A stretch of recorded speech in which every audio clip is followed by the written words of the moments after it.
Well, once again to this channel Prabhavi Education Hub, and in this video we are again going to continue our EPFO series.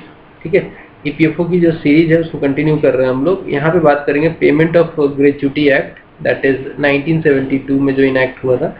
1972 में जो enact हुआ था वो payment of gratuity act था। इसको हम लोग डिस्कस करेंगे इस पर्टिकुलर वीडियो में। ठीक है, इससे पहले बता दूं कि आप चैनल पर नए हो तो जरूर सब्सक्राइब करो, बेल आइकन को प्रेस करो ताकि आपकी तैयारी में जो भी हेल्प हो सके इस चैनल से आपको मिल सके। ठीक है, बेल आइकन को भी प्रेस कर लेना ताकि जो मेरे लेटेस्ट वीडियोस होते हैं उनका नोटिफिकेशन आपको मिलता है। पेमेंट ऑफ ग्रेच्युटी एक्ट की बात करेंगे, 1972 में ये एक्ट आया था।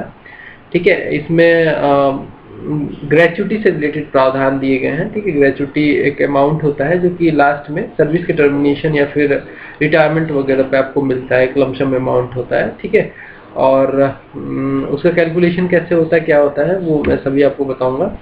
तो इसमें सेक्शन वाइज आपको मैं पढ़ाऊंगा। जैसे कि इस पर्टिकुलर एक्ट में कुछ सेक्शन है, जैसे सेक्शन 1 जो है इसका, वो बोलता है कि ये जो एक्ट है वो कहाँ कहाँ लागू होता है, एप्लीकेबिलिटी क्या है इसकी, कौन कौन से जगह पे, क्या फैक्ट्री पे लागू होता है। जी हाँ, लागू होता है। माइन पे जो माइंस होते हैं वहाँ पे लागू होता है, हाँ वहाँ पे भी लागू होता है। ऑयल फील्ड की कोई कंपनी है वहाँ पे भी लागू होता है। प्लांटेशन की में कोई काम चल रहा है वहाँ पे भी लागू होता है। पोर्ट, रेलवे की कंपनी हो, कोई कंपनी हो, शॉप हो, एजुकेशनल इंस्टीट्यूशन तक में ये लागू होता है। ठीक है, और इसके लिए एक लिमिट है, मिनिमम लिमिट जो है 10 या 10 से ज़्यादा अगर बंदे एम्प्लॉयड होंगे इन सारे फील्ड्स में।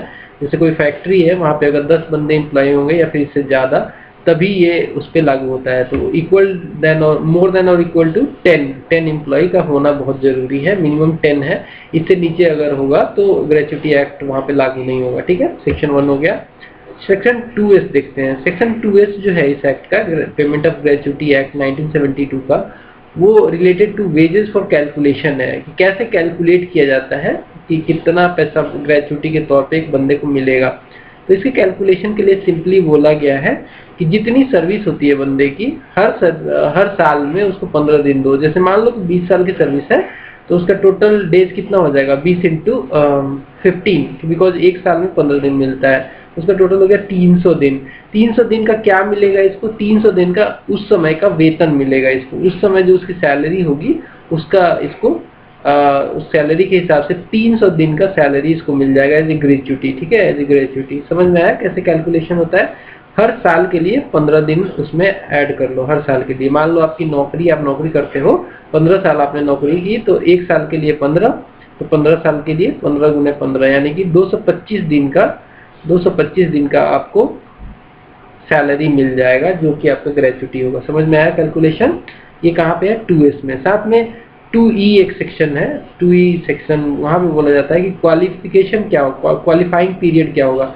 मान लो आप एक कंपनी में काम करते हैं, उसका नाम है ABC, और आप यहाँ पे ज्वाइन किया आपने और आपकी सर्विस 2 ही साल हुई है, तो क्या आपको ग्रेच्युटी मिल जाएगा। अगर मान लो 2 साल के अंदर ही आप टर्मिनेट हो जाते हो या फिर किसी तरीके से आप बाहर जाते हो, आपको ले ऑफ कर दिया जाता है, किसी तरीके से आप आउट हो जाते हो, ये आउट पे ही मिलता है। जब आपका रिटायरमेंट होता है या टर्मिनेशन होता है, ओवरऑल टर्मिनेशन होगा तभी मिलता है। तो क्या आप 2 साल में आपको आपकी नौकरी अगर टर्मिनेट हो गई तो आपको क्या मिलेगा, ये नहीं मिलेगा। इसके लिए मिनिमम है 5 साल।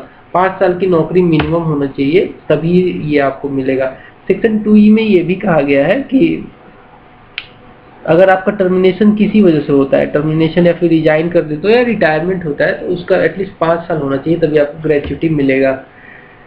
सेक्शन 1 में अगेन यहाँ पे देखो सेक्शन 1 आता है। सेक्शन 1 में ये भी कहा गया है कि पीस रेट एम्प्लॉय होते हैं, जो कि मतलब पीस रेट एम्प्लॉय वैसे एम्प्लॉय होते हैं जो पीस ऑफ वर्क करते हैं। मान लो कि एक कंपनी है, कोई ABC कंपनी ही मान लो, ये पर्टिकुलर एक छोटा सा काम कराना चाहती है, वो पीस ऑफ एम्प्लॉय ढूंढेगी, पीस रेट से एम्प्लॉय को पैसा देगी। तो मान लो हो सकता है कि उसको वो 7 साल के लिए ही रखे, है ना।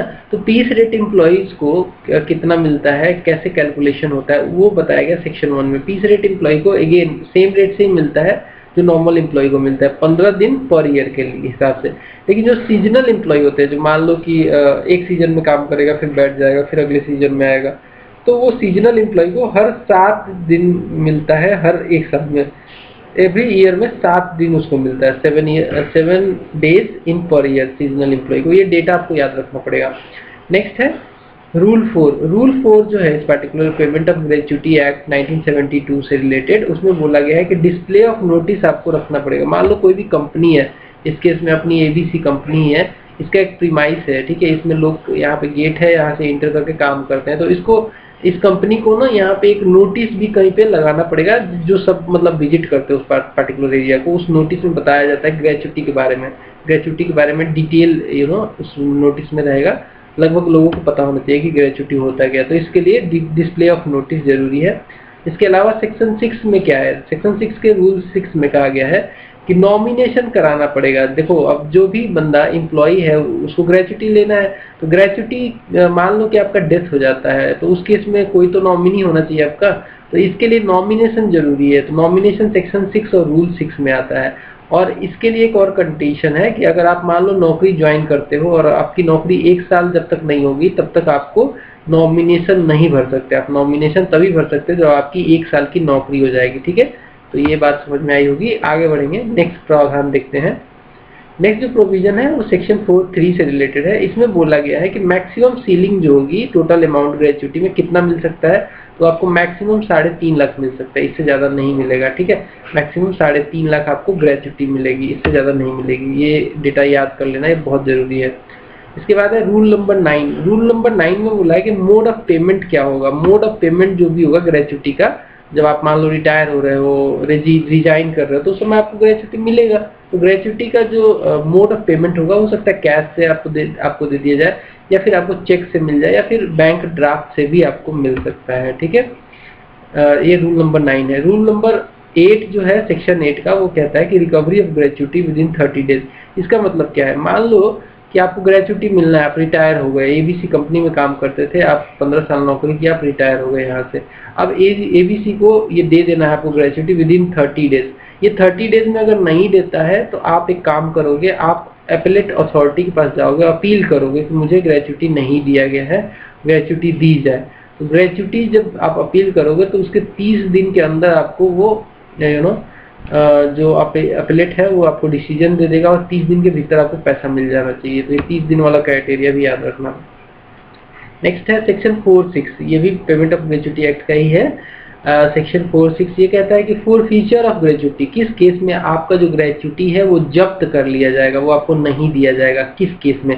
तो वो केस है कि अगर आपका टर्मिनेशन होता है, आपकी नौकरी छिन जाती है, मोरल टर्पिट्यूड, अगर आपने कोई ऑफेंस ऐसा किया जिसमें मोरल टर्पिट्यूड जुड़ा हुआ है, आपने हीनस क्राइम कर दिया, आपने कुछ गलत सलत कर दिया जिसमें मोरल वैल्यू भी आती है, तो उस केस में आपका जो है ग्रेच्युटी आपसे छीन लिया जाएगा। इसके अलावा आप राइटियस एक्टिविटी या फिर डिसऑर्डरली बिहेवियर दिखाते हो वर्क प्लेस वगैरह में, तो भी आपकी ग्रेच्युटी छीनी जा सकती है। इसके अलावा विलफुली कॉजिंग लॉस, अगर आप लॉस कर देते हो विलफुली जानबूझ के कंपनी का, तो भी आपको ग्रेच्युटी आपकी नहीं फोरफीचर हो सकता है, उसकी जब्तीकरण हो सकती है। इसके अलावा डैमेज करते हो प्रॉपर्टी का, कोई प्रॉपर्टी है एबीसी कंपनी, मान लो इसमें अगेन एग्जांपल लो, इसकी कोई प्रॉपर्टी तोड़ दिया आपने, तो डैमेज कर दिया आपने, डैमेज किया तो भी आपकी ग्रेच्युटी छीनी जा सकती है। इसके अलावा सेक्शन 13 क्या कहता है, इस पर्टिकुलर एक्ट का सेक्शन 13 कहता है प्रोटेक्शन ऑफ ग्रेच्युटी। मतलब कि कोई भी मान लो कंपनी है, इस केस में अपनी वही एबीसी कंपनी लेते हैं, ये कंपनी किसी भी केस में एक सिक्यूटिव ऑर्डर लाके कि भाई मैं आपका